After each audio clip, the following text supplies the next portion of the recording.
It was nearly 3:20 in the morning when I saw it, a gleam of metal, sharp and deliberate, caught in the sweep of my headlights. At first I thought it was wildlife, something common out here in the hills, maybe a deer caught at the wrong angle. But the glint wasn't the reflection of animal eyes. It was cold, metallic, too precise. I hit the brakes, hard. Tires skidded, rubber screaming, and the car slid to a stop just inches away from the jagged steel teeth of a spike strip stretched clean across my driveway. Not just any spike strip, military grade. I knew them well. Four-pronged mobile vehicle deterrents, the same kind we'd used at high-security checkpoints back when I was running black ops for military intelligence. Except this wasn't a checkpoint. This was my home. My private, gated driveway on a mountain nobody was supposed to know about. I sat there behind the wheel, breathing hard, trying to make sense of it. 15 years of service teaches you one thing. When something feels wrong, it usually is. My heart hammered against my ribs. If I'd hit those strips at speed, my tires would have shredded, sending me over the edge of the ravine that ran the length of the road. Straight down, 100 feet into nothing. I bought this place to get away from all that. Out here, there were no contracts, no missions, no enemies. Just trees, wind, and silence. The past was supposed to stay behind me. But when you've done what I've done, and you know what I know, peace is temporary. Sometimes it's an illusion. I killed the engine, killed the lights, stepped out into the cold. The mountain air bit deep through my jacket, sharp as needles. Crouching down, I ran my hand along the edge of the spike strip. Bolted into the asphalt. Industrial bolts, not something you hammer in and yank up in a hurry. Whoever set this up had time, precision. They knew what they were doing, and they knew how to bypass my security system. I scanned the tree line. Quiet, too quiet. Then came the snap of a twig, off to my left. I crouched lower, hand going to the Glock on my hip. The dark wasn't just cover anymore. It was closing in. The woods I thought were mine suddenly didn't feel like they belonged to me at all. They belonged to whoever was watching. I caught it, just a flicker, red light blinking in the branches. Then another, and another. Tiny LEDs marking out a perimeter, just like we'd done when we set up recon outposts in hostile territory. They'd been watching me, studying my movements. This wasn't random. Somebody planned this. Gravel crunched behind me. Tires, slow, steady. A black SUV came around the bend, headlights cutting through the dark. I backed into the shadows, low and quiet, gun drawn but not aimed yet. The SUV rolled to a stop, idling just before the spike strips. Driver's door opened. A woman stepped out, Victoria Pierce, president of the Mountain Pines Homeowners Association. At least that's what she called herself. Even in the low light, I could see it. The stance, balanced, controlled, tactical. She moved like someone trained for combat, not committee meetings. Expensive suit, but it didn't hide the muscle memory of someone who knew how to handle herself in a firefight. "Mr. Chun," she called out, her voice calm. Too calm. "I know you're out here. Consider this a friendly warning." I didn't answer, just watched. She turned, scanning the trees. "The HOA has claimed emergency jurisdiction over this road. Remove our security measures again, and we'll take more decisive action." I kept my breathing slow, measured. "You can't hide forever, Marcus," she went on.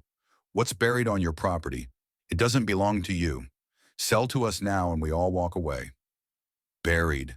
The word hit different. I'd only just started renovations.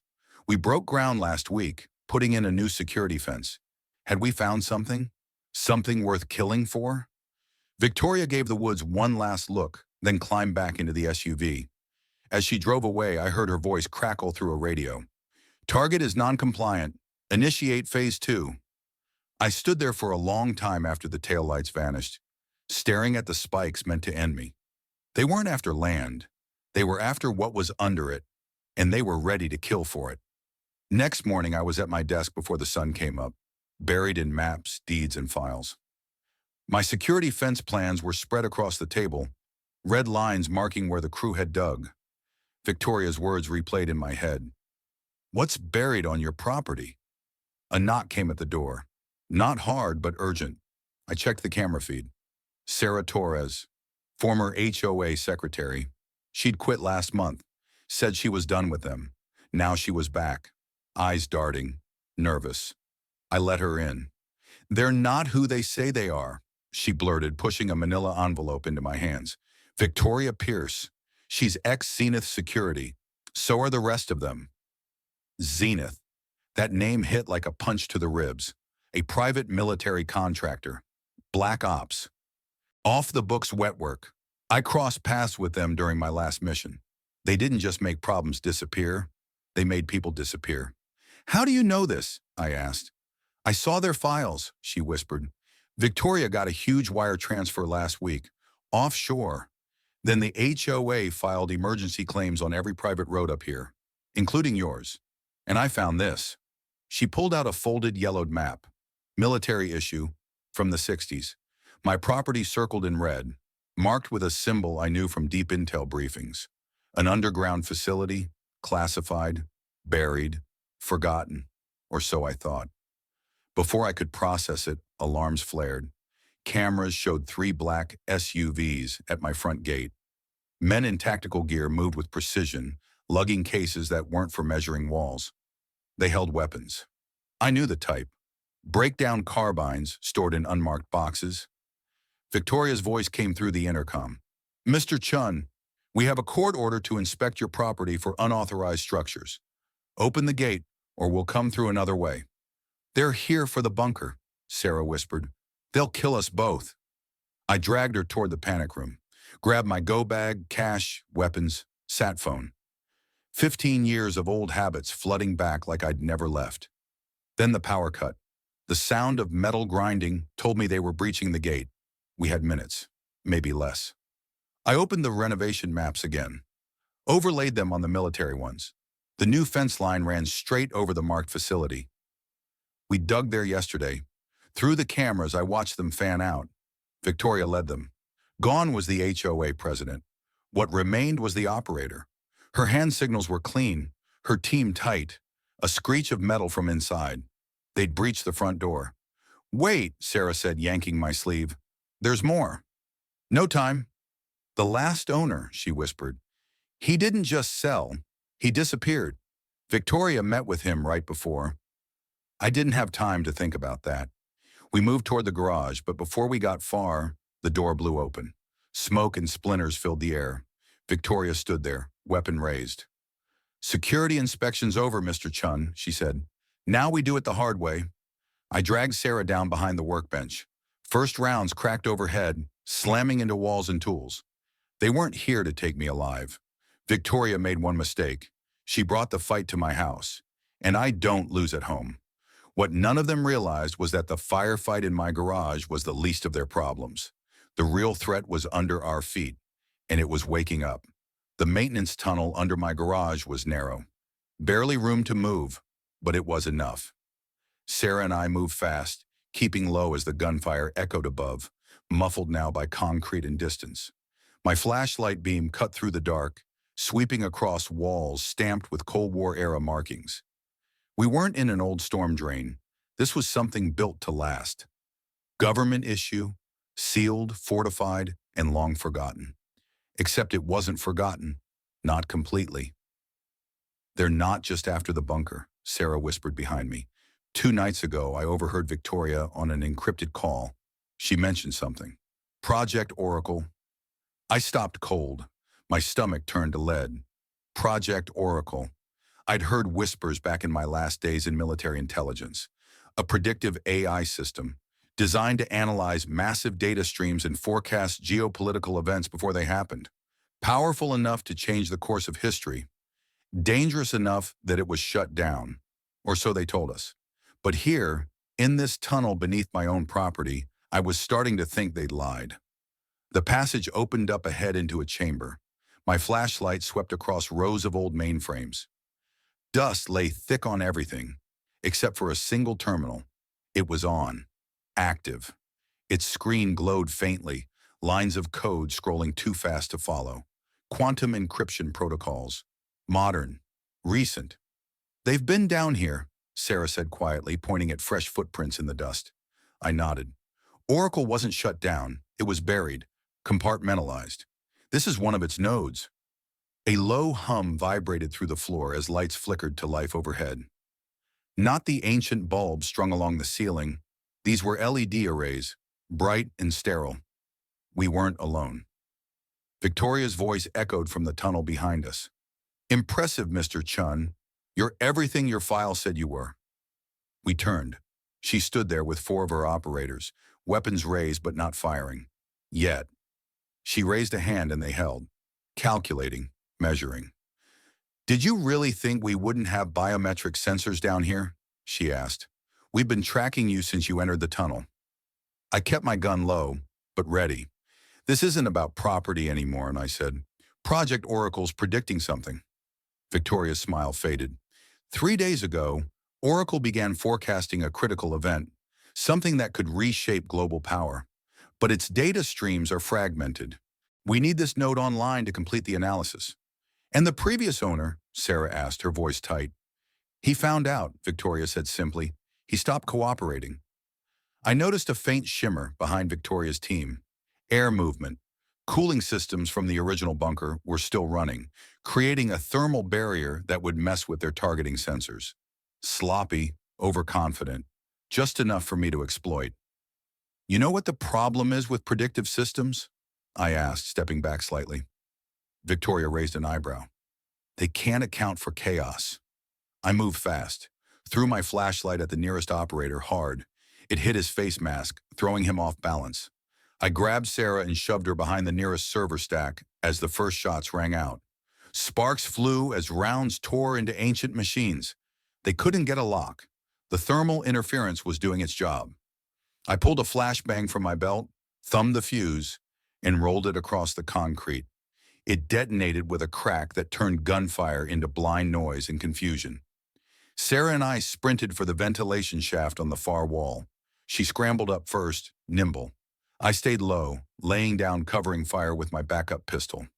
Shots echoed back, wild and uncoordinated. As I climbed up after her, Victoria shouted through the chaos. "The predictions, Chun! They're about you!" A round clipped my shoulder as I pulled myself up. Pain flashed, but I didn't stop. We climbed, fast. Metal groaned beneath us as Victoria's team regrouped, but by the time they made it to the shaft, we were already gone. We emerged in the woods beyond my property line. The night was cold, quiet for now, but behind us, the ground shook as explosions rocked the bunker. They were trying to blast through the inner doors. But they were too late. I had something they didn't, a data drive, pulled from the terminal before we bailed, containing part of Oracle's predictions. We didn't stop moving, kept to the tree line, running silent through the dark. My mind was working as hard as my legs, piecing it together. This wasn't just about the bunker. This was about the future, about whatever Oracle had seen, and why I was at the center of it. We made it to my secondary safe house, a hidden cabin deep in the forest. Not on any maps, no power lines, no satellite imagery, just another ghost in the trees. I set up a perimeter, watching Victoria's teams through my drone feeds.